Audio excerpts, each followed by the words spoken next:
it going? My name's Scotty Smith. This is Logan, and today we're going to be going over some additional stuff to the 2-on-1 position for passing. If you're finding all this content good, go ahead and hit the like and subscribe, and yeah, keep following us. You'll get some pretty good content. So the last video we did, we went over getting to the 2-on-1 with the leg on the shoulder. Okay, now sometimes when you go to keep this leg tight and you hug here, you're going to have problems keeping this foot to where his heel's compressing to his butt. It takes a lot of hip pressure, and you got to be able to learn how to drive your toes to be able to work that kind of movement. So you're going to have trouble with guys scooting out and then circling this leg back over and getting his foot across and just giving you trouble. So one of the basic passes that you can tie into, I think there's two basic passes that kind of build off of everything. It's one, just controlling the knees like a toreando, and the other one's just stack passing. Well, when he scoots his hips and he opens this space between his heel and his butt up, like, watch, come on this side and see.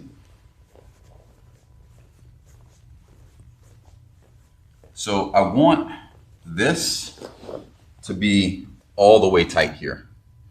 So if I'm low and he starts scooting because he's framing off on me or he's got strong legs and he scoots and he opens this space up, now I have a completely different problem, okay? Like I said, he can get this foot on my hip now. He might circle this leg up and over. And yeah, he's gonna start making some kind of trouble with a guard. But when that space opens, I have to fill it. So my hand, I literally just punch, and then I sprawl back and I get under his hips and go stack pass. So when I'm here and he starts framing and making space, I realize that, I can feel it happening. My hand circles, I block on the backside of his knee, and then I kind of go back with my hips because I don't want him to be able to make a good hook. I need to get on the backside of his bottom foot, move it out of the way, and now I'm into my stack, okay?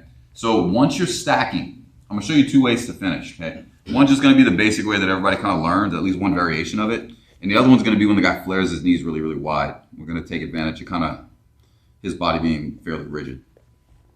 So the way I like to finish, I collect everything to me. I make sure I have his hips under control. My thumb is gonna go cross collar. Some guys like grabbing the belt. It's been a habit since I was a white belt to grab up here, and it's hard for me to break it. So grip, just make sure that it doesn't control your arm. If I see like him starting to, I'll get my hands back and I'll connect. I don't want him controlling this hand. So grip, elbow needs to anchor tight to his hip as if I'm pulling my elbow back to my ribs. And then I'm gonna drive his knees to his nose. When I drive his knees, I'm driving off of my toes, and then I'm going under and grabbing his belt or the skirt of his gi or his pants, okay? Now from here, just the basic way of thinking about it, I'm gonna circle, drive his knees towards his head. I don't wanna get his legs too far over his head because then he might back shoulder roll out, but I keep heavy pressure where kind of like my hand is gripping his gi. I wanna smash that by pressuring my body weight into that hand as I circle. I make short little choppy steps so that I don't lose pressure. I minimize how much I lose. Once I'm on the side, my hips drive in heavy, and I turn my body a little bit so that his legs pass in front, okay? When you get to that stack position when the guy's legs are up, sometimes it's just holding it.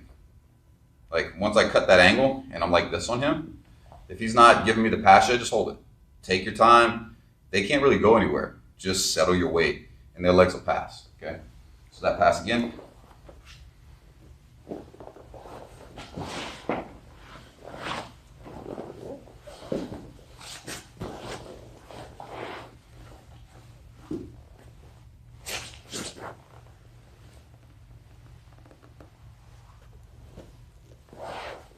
Okay. Now,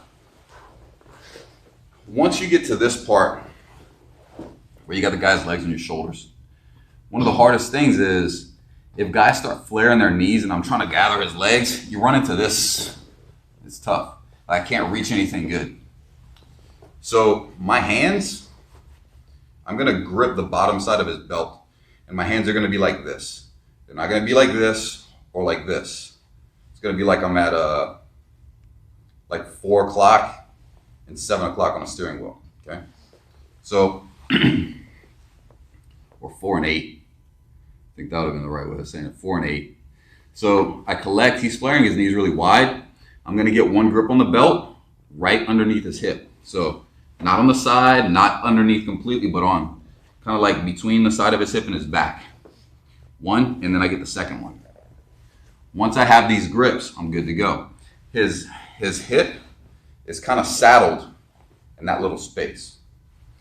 Now when I go 1, 2, feet drop or feet step on the mat, and then I'm going to get good posture, almost do like I'm doing a sumo squat, I guess you can say. I go 1, 2.